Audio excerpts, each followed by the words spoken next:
Shalom Aleichem, la paracha qu'on lira Be'ezrat Hashem ce Shabbat, elle s'appelle Parashat Vaishlach. La paracha, elle nous raconte la rencontre entre Yaakov et Esav.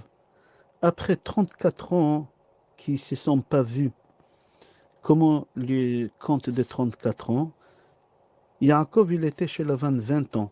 Il a travaillé 7 ans pour Rachel, 7 ans pour Rachel encore, total 14, et 6 ans pour les troupeaux. Total, ça fait 20 ans.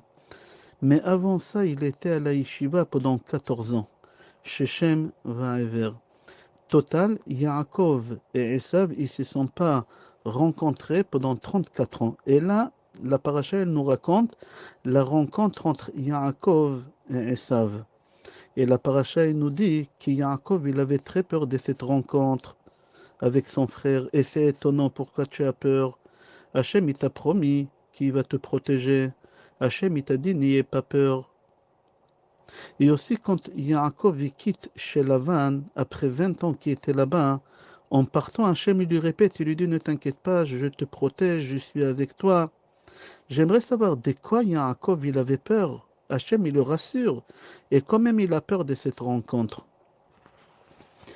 Il y a un chant, Motzei Shabbat, qu'on a l'habitude de chanter. En général, c'est les Ashkenazim qui y chantent.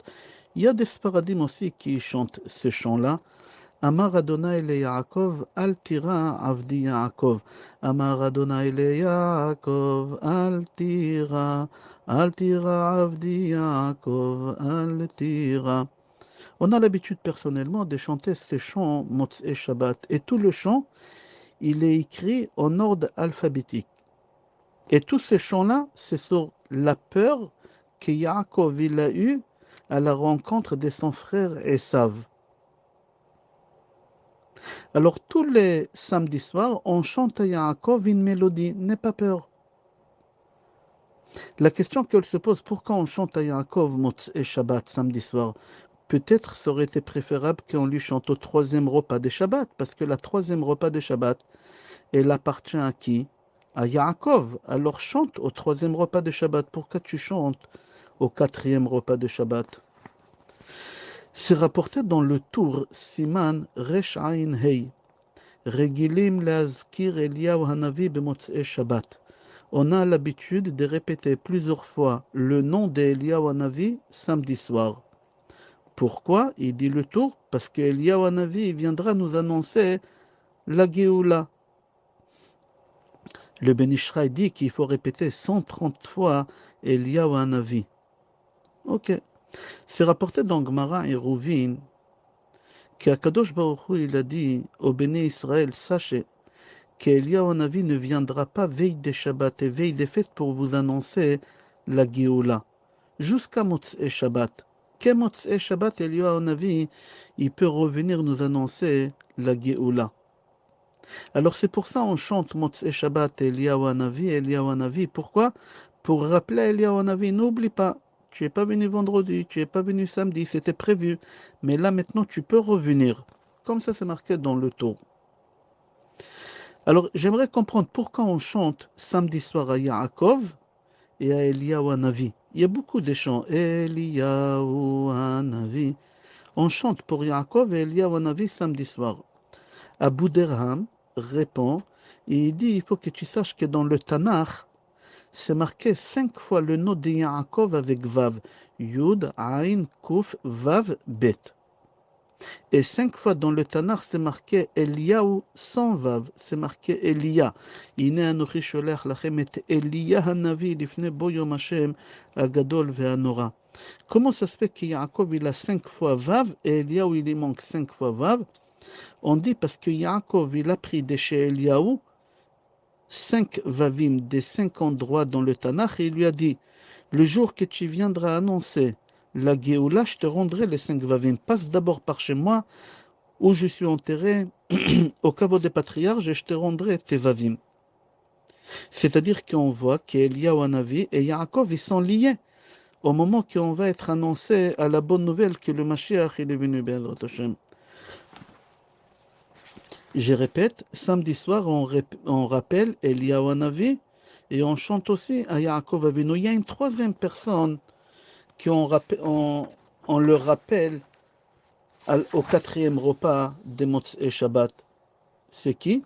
David Amelech. Le quatrième repas de Shabbat, on l'appelle Seudat David Malka Meshicha.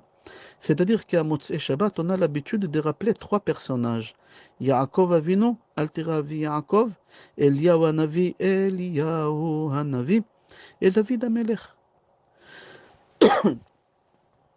C'est marqué dans la halakha qu'on a l'habitude de faire un quatrième repas en l'honneur du roi David à la sortie de Shabbat. Pourquoi? Parce que lui-même, il faisait un très grand repas à la sortie de Shabbat. Pourquoi David Amelech il faisait un très grand repas à la sortie de Shabbat? Parce que Hachem, il a prévenu David Amelech qu'il va mourir Shabbat. Quel Shabbat, il ne savait pas. Alors chaque Shabbat, David, il craignait qu'il va mourir ce Shabbat. Et comme Shabbat, il finissait, il n'est pas mort, alors il faisait un très grand festin parce qu'il était sûr et certain qu'il va vivre une semaine entière. C'est pour ça qu'il faisait une grande Seouda. Alors c'est pour ça nous aussi on fait un quatrième repas de Shabbat en souvenir du repas de David Amelech. C'est marqué Vayavo Yaakov Luza Asher Be'eretz Kenaan I Bet-El. C'est-à-dire que Yaakov il arrive à une ville qu'elle s'appelait Luz et aujourd'hui elle s'appelle Bet-El. C'est-à-dire quoi avant elle s'appelait Luz, aujourd'hui elle s'appelle Bet-El. La semaine dernière on a lu Vaikra et Shema Makomahu Bet-El Ve'ulam Luz Shem Ha'ir La'acharona. C'est-à-dire quoi? Que cette ville elle s'appelait Luz et Yaakov il a changé le nom de la ville de Luz à Bet-El. Qu'est-ce qui est étonnant que cette semaine dans la paracha, on va dire que cette ville elle s'appelle Bet-El, mais n'oublie pas qu'avant cette ville elle s'appelait Luz. C'est étonnant, il y a combien de temps Yaakov il a changé le nom de la ville? Entre la paracha de la semaine dernière et la paracha de cette semaine, il s'y sont écoulés 22 ans. Je ne comprends pas, après 22 ans que tu as changé le nom de la ville, tu me dis encore, n'oublie pas, cette ville, avant elle s'appelait Luz. J'aimerais savoir aussi qu'est-ce qu'il est important de savoir comment cette ville elle s'appelait avant. Vaikra et Shema Makomahu Bet-El ve'ulam Luz Shem Ha'ir La'acharona. Avant elle s'appelait Luz. Pourquoi après 22 ans, tu me répètes encore que cette ville elle s'appelait Luz? Encore pire que ça. 50 ans après, dans Parashat Vayechi, Yaakov dit à son fils Yosef, avant de mourir, regarde dans chapitre 48, pasuk 3, Vayomer Yaakov el Yosef, El Shaddai nir'a elai beluz. Yaakov dit à Yosef, El Shaddai, Hachem tout-puissant, il s'est dévoilé à moi dans la ville Luz. Je comprends pas. Il y a 72 ans, tu as changé le nom de la ville de Luz à Bethel. Pourquoi tu répètes encore avant de mourir et tu dis à ton fils qu'Hachem s'est dévoilé à toi dans la ville de Luz, mais tu l'as changé? C'est-à-dire on déduit de là que quoi? Que Yaakov il est très attaché au nom Luz. Et j'aimerais savoir pourquoi. On va y aller un peu plus loin. La semaine dernière, on a lu dans la paracha que Yaakov il a pris des bâtons. Et il les a mis dans la choquette. Choquette, en français, ça s'appelle abreuvoir. Et Yaakov, il avait 4 sorts des bâtons. Et un des sorts des bâtons, il l'a appelé Luz. Les 4 sorts des bateaux, c'est Livna, Lach, Luz et Armon. C'est-à-dire qu'Yaakov, il est très attaché au nom Luz, que même un des bâtons, il l'a appelé Luz. On avance, c'est rapporté dans Maran Shulchan Aruch Siman Shin, dans Ilchot Shabbat. Le'olam yesader Adam Shulchano b'motzei Shabbat, כדי ללוות את השבת, ואפילו אינו צריך אלא לכזית. C'est marqué dans Shulchan Aruch que c'est important que tu manges le 4e repas à la sortie de Shabbat, même si tu manges kazait, la taille d'une olive. Pourquoi? Dans le livre Shibolet Leket, il répond, il dit qu'il y a un homme, que l'homme il a un os à la fin de la colonne vertébrale qui s'appelle Nasroui. Et cet os-là, Nasroui, il est nourri uniquement des 4e repas de Shabbat. Toi, je ne comprends pas comment on appelle toujours cet os-là, tu le connais, il s'appelle Luz. Et là, maintenant, dans le livre Shibolet Leket, il dit non, cet os, il s'appelle Nasroui. Pourquoi? C'est-à-dire que cet os-là, elle a deux noms, Luz et Nasroui. Le Zohar HaKadosh, il vient, il nous dévoile que cet os, elle a un troisième nom. Comme ça, c'est marqué dans le Zohar HaKadosh, il s'appelle Betuel. Il dit le Ben Ishraï, c'est-à-dire qu'il y a trois noms, Luz, Nasroui et Betuel. Il dit si tu prends les premières lettres de Luz, Nasroui et Betuel, ça fait Lavan. C'est pas Lavan le beau-père de Yaakov. Lavan, c'est les dernières lettres de tous les prénoms de Yaakov. Yaakov, il a trois prénoms. Yaakov, Israël et Yeshurun. Si tu prends les dernières lettres de ces trois prénoms, c'est Lavan. Alors maintenant, on comprend d'après le Zohar HaKadosh et d'après le Ben Ishraï, pourquoi Yaakov, il est très attaché au nom Luz, parce que c'est lui-même, c'est les dernières lettres de tous ses prénoms. Yaakov, Israël et Luz. Maintenant, on va comprendre pourquoi Yaakov il est lié au quatrième repas. Parce que l'os Luz, il est nourri uniquement des quatrièmes repas. Et c'est pour ça Yaakov il est attaché au quatrième repas. Et c'est pour ça on chante à Yaakov au quatrième repas, Altira Avdi Yaakov. Il faut que tu saches que cette os-là, on ne peut pas la éliminer. Elle ne va jamais mourir. Pourquoi? Parce que c'est le seul os dans le corps de l'homme qui n'a pas profité de l'arbre de la connaissance. Pourquoi? Pour la simple raison que Chava, elle a mangé de l'arbre de la connaissance vendredi. Tout le corps, il a profité de cette nourriture, de l'arbre de la connaissance. Il y a un seul os qui n'a pas profité, c'est l'os Luz. Pourquoi? Parce que cet os-là, elle est nourrie que de quatrième repas de Shabbat. Elle n'est pas nourrie pendant tous les 7 jours. Qu'au quatrième repas de Motzei Shabbat, elle est nourrie. Alors c'est lui qui n'a pas mangé de l'arbre de la connaissance ne meurt jamais. Il y a un oiseau, pardon, dans Gemara Cholin, on l'appelle Ofachol. En français, il s'appelle le phénix. Lui aussi, il n'a pas mangé de l'arbre de la connaissance. C'est pour ça qu'on dit que le phénix, il renaît de ses cendres. On avance. C'est marqué dans le livre Messilot HaNevi'im. Il rapporte au nom des kabbalistes. Et aussi, j'ai vu dans le livre des Aharizal, c'est rapporté qu'il faut que tu saches que dans chaque chose dans le monde, il y a Memutsa. Memutsa en français, je crois, ça se dit intermédiaire. Je donne un exemple. Il y a le inerte et il y a le végétal. La chose qui est intermédiaire entre les inertes et le végétal, c'est le corail. C'est quelque chose qui pousse dans l'eau, qui est mi-inerte, mi-végétal. C'est cette chose-là qui est intermédiaire entre les inertes et les végétales. Les vivants, les animaux et l'homme.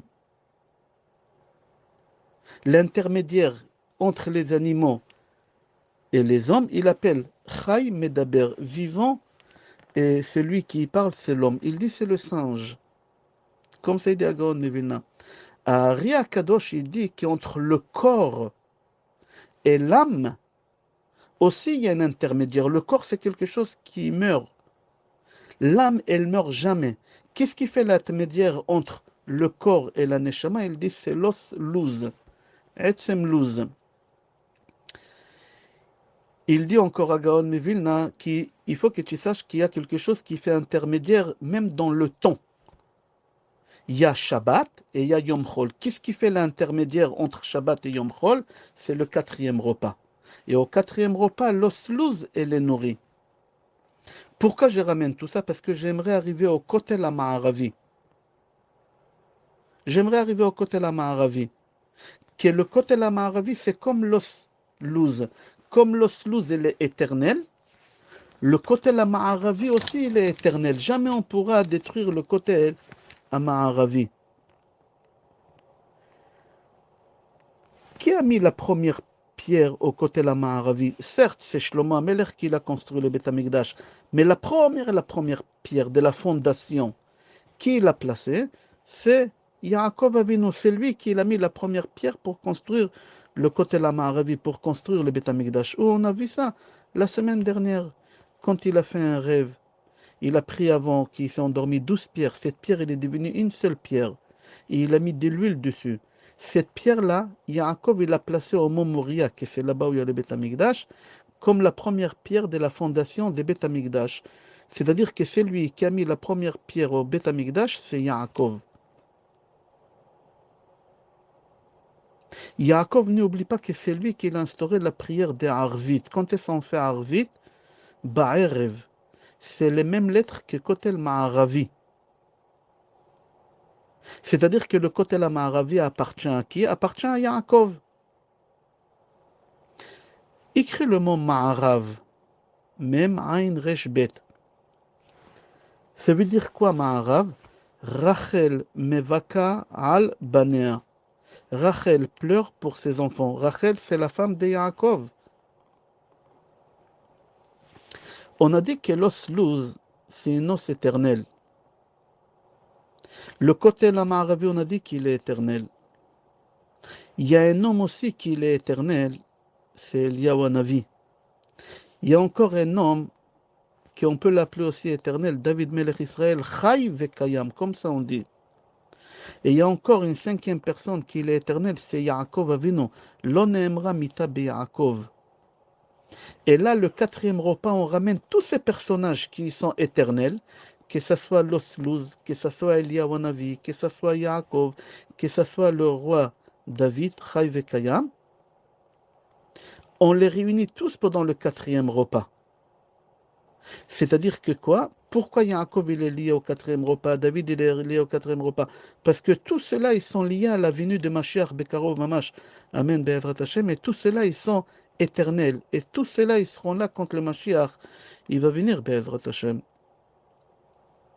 Quel rapport avec la paracha? Rabbi Israël Mirouzin dit que Yaakov quand il a dormi la semaine dernière, dans Hara Moria, il a fait le rêve de l'échelle qui est plantée par terre et qu'elle arrive au sommeil.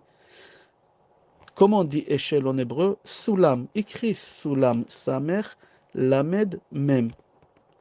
C'est Rachet Evod de quoi? Saudat, Livoui, Malka. C'est le repas qu'on accompagne la reine Shabbat. C'est-à-dire que dans le rêve de Yaakov, en réalité, on ne lui a pas montré une échelle comme tu imagines. On lui a montré le secret de Seuda Revi'it. On lui a montré le secret de Seuda Revi'it. Et aussi Rachet Evot de Sedom, Samer Dalet Mem, Seudat David Meshicha. Et David, on l'a trouvé où? Dans Sedom, comme ça c'est marqué dans Tehillim 89, Pasuk 21, Matzati David Avdi. Tous les commentateurs ils disent, c'est-à-dire quoi Matzati David Avdi à Sedom? J'aimerais faire lier la paracha qu'on va lire Bezrat Hashem ce Shabbat, on va voir là-bas l'histoire d'Eshrem, qu'il a abusé des Dina avec Hanouka, le royaume grec et Hanouka. J'ai trouvé dans Midrash Hanouka un lien entre la paracha et Hanouka. Dans Midrash Hanouka, c'est rapporté que les Grecs, ils ont fait des décrets très très durs sur les béné Israël. Ils nous ont interdit d'observer les Shabbats, de faire la Brit Mila, de faire le Chodesh, de bénir le mois. Ils ont voulu que notre calendrier soit fausse. Ils nous ont interdit de tenir un calendrier. Et on sait tous que le royaume grec, il a régné en Israël pendant 180 ans. J'ai trouvé dans Maaseh Hanouka, c'est un midrash qui s'appelle Maaseh Hanouka, que les Grecs qui se sont dit, venez, on va mettre des mauvais décrets sur les béné Israël pour qu'ils donnent un coup de poing à leur Dieu, et ils vont se convertir à notre religion. Alors ils ont instauré des choses, des mauvais décrets. Ils ont dit, si un juif il a une porte à la rentrée de sa maison, il faut le tuer. Ils n'ont pas voulu qu'un juif il a une vie privée, qu'il aura une vie pudique. Tout celui qui veut rentrer chez lui à la maison, il peut rentrer le jour ou la nuit. Les animaux, tout, ils n'avaient pas de porte. Alors ces gens-là, à l'époque, ils pouvaient ni manger, ni boire, ni avoir des relations avec leurs femmes. Et même dormir, ils avaient peur. C'était atroce ce qu'ils ont fait les Grecs. Après, ils ont instauré chaque juif qui a un taureau, il faut qu'il grave sur la corne des taureaux En li chelek be'Eloa Israël. C'est un travail psychologique qu'ils ont fait parce qu'à l'époque, ils n'avaient pas des biberons. Ils n'avaient pas des biberons. Et le biberon, pour donner au bébé à boire, il prenait un corne d'un taureau, il a nettoyé tout ce qu'il faut, il mettait du lait dedans et comme ça le bébé il buvait. Et pourquoi c'était un travail psychologique? Parce qu'il voulait à partir du moment que le juif il est encore bébé, que ses yeux ils regardent ce qui est marqué sur le biberon. Un li chelek be'Eloa Israël, que ça soit imprégné. C'était un travail psychologique. Ils ont fait encore un décret. Si un homme, sa femme, elle va au mikvé, on le tue. Et tout celui qui voit cette femme-là, il la prend pour femme. Et ces enfants de cette femme, ils deviennent ses esclaves. Les Juifs, quand ils ont vu qu'ils ne peuvent pas envoyer leur femme au mikvé, et non plus ils ne peuvent pas y aller avec elle, parce qu'elle est nida, alors ils se sont retirés, ils ne touchaient plus leur femme. Hachem, il a vu qu'ils souffraient énormément, alors Hachem, il leur a fait un miracle qu'il a mis à chacun chez lui à la maison un mikvé. Et les femmes, ils se trompaient chez eux à la maison.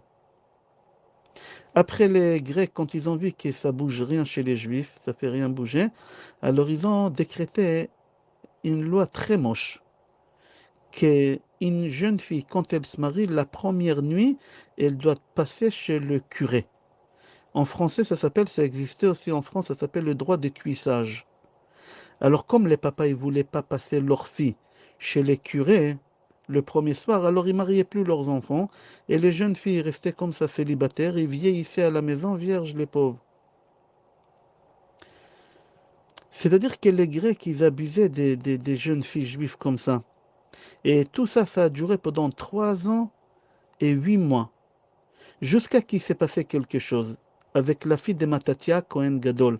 Il y en a qui disent qu'elle s'appelait Chana, il y en a qui disent qu'elle s'appelait Yehudit. Elle devait se marier. La fille de Matatia Cohen Gadol, elle devait se marier. Et sous la choupa, tous les plus grands rabbins, ils étaient là. Tous les plus grands personnages importants de la communauté, ils étaient là parce que le papa, il était Cohen Gadol. Elle était sous la choupa avec sa robe blanche. Et soudain, elle déchire tous ses habits, sa robe blanche, tous ses habits, et elle se met nue devant tout le monde. Ses frères, quand ils ont vu ça, ils avaient honte. Eux aussi, ils ont déchiré les habits, ils ont voulu la tuer. Tu nous as fait honte. Qu'est-ce que tu es en train de faire? Et là, quand ils ont voulu la tuer, elle a dit devant tout le monde sous la choupa, écoutez-moi mes frères. Elle parlait à ses frères. Vous voulez me tuer parce que je suis nu? C'est ça qu'est-ce qui vous dérange? Ça vous met hors de vous? Mais que je passerai la nuit ce soir entre les mains d'un non-juif, d'un curé, ça vous dérange pas, ça? Allez lire Parashat Vaishlach, c'est la parashat de ce Shabbat. Allez lire qu'est-ce qu'ils ont fait les deux frères Shimon et Lévi pour protéger leur sœur Dina. Ils étaient deux. Ils ont vengé leur sœur. Ils ont tué une ville entière, 24 000 personnes. Ils ont fait honneur à Hachem, ils ont fait honneur à leur sœur. Et Hachem, il les a protégés. Vous, vous êtes 5 frères, Yehuda, Yochanan, Shimon, Elazar, Jonathan. Et avec vous, vous avez encore 200 Pirchei Keuna. Et vous ne protégez pas votre sœur, c'est ça qu'est-ce qui vous dérange? Quand ils ont entendu ça, le miracle de Hanouka, il a eu lieu et leur a donné des forces. C'est-à-dire que toute la réussite de la fête de Hanouka contre les Grecs, c'était grâce à une femme. Grâce à une femme. La fille de Matatia Cohen Gadol, c'est elle qui les a encouragés de sortir en guerre de Hanouka. Et il leur a dit, apprenez des Shimon et Lévi qu'ils ont protégé leur sœur Dina. Et on sait tous que Shrem, c'est le début des Grecs. Qu'est-ce qu'ils ont fait les frères quand leur sœur leur a dit ça? Le soir même, ils ont pris leur sœur et au lieu d'aller chez le curé, ils ont parti chez le roi grec. Et ils ont dit, écoutez, monsieur le roi, notre sœur, c'est la fille de grands prêtres, de grands Cohen. Il n'y a pas quelqu'un plus important que notre père. Notre père, c'est le plus important de la communauté juive. Et on a décidé que ce n'est pas honorable que notre sœur, elle passe la nuit chez le curé. C'est beaucoup plus honorable qu'elle passe la nuit chez le roi, parce que vous êtes le plus grand et le plus important, comme notre père, c'est le plus grand et le plus important. Et le roi, il était d'accord de passer la nuit avec cette fille-là, avec leur sœur. Et au moment qu'ils ont ramené leur sœur, les 5 frères, ils ont rentré, ils ont tué le roi, ses gardes-corps, tous les ministres. Et Hachem, il les a aidés, il leur a fait תשועה גדולה כהיום הזה. Tous les miracles de Hanouka, c'était grâce à qui? Grâce à la fille de Cohen Gadol, qu'elle-même, elle a eu toute la force de Dina. Suite à l'acte qui s'est passé, Shrem ben Hamor et Dina, c'est lié avec Hanouka. Je te souhaite bracha ve'atzlacha, besorot tovot et kol tov.